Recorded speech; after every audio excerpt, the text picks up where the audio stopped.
ang gabi, sumisigaw ang sugat.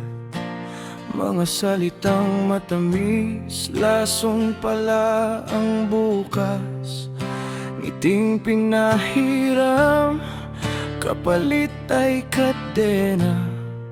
Habang ang katotohanan unti-unting nawawala. Mga pangakong isinumpa sa ilalim ng buwan, ngayon ay abo na lang sa hangin na dumaraan. Hindi lahat ng halik ay may dalang pag-ibig, may yakap na pumapatay kahit wala mang patalim.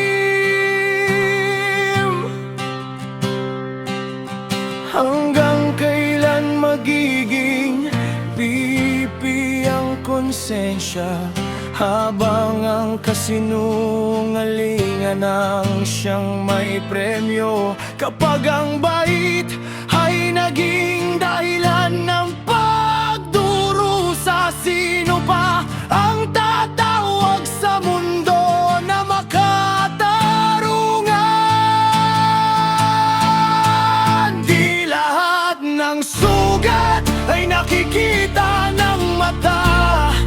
May dugong umagos sa loob ng kaluluwa.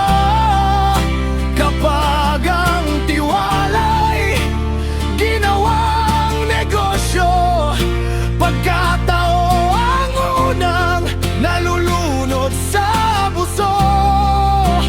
Kahit bali ang pakpak, lilipat pa rin ako. Di habang buhay halipin ng panloloko. Ang tunay na lakas ay marunong tumayo at iwan ang mundong itinayo ng abuso.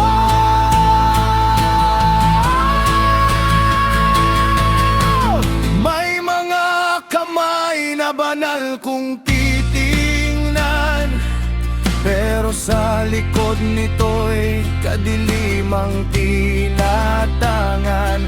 May mga bibig na dasal ang lumalabas, habang ang puso'y gutom sa kapangyarihang marahas. Ginawang agda ng pawis ng mahihina, habang ang dangal ay ibinenta sa barya. Akala nila'y walang katapusan ang trono, ngunit ang oras ang hukom na hindi nabibili ng ginto. Kapag bumagsak ang maskara, lilitaw ang tunay na muka. Ang anino'y hindi kayang takasan ng taong nabuhay sa kasakiman. Hindi kailanman panalo ang pusong marunong mangapi, sapagkat ang bawat abusong itinanim sa sariling lupa rin uuwi. Di lahat ng sugat ay nakikita ng mata. May dugong umagos sa loob ng kaluluwa. Kapag ang tiwala'y ginawang negosyo, pagkatao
man.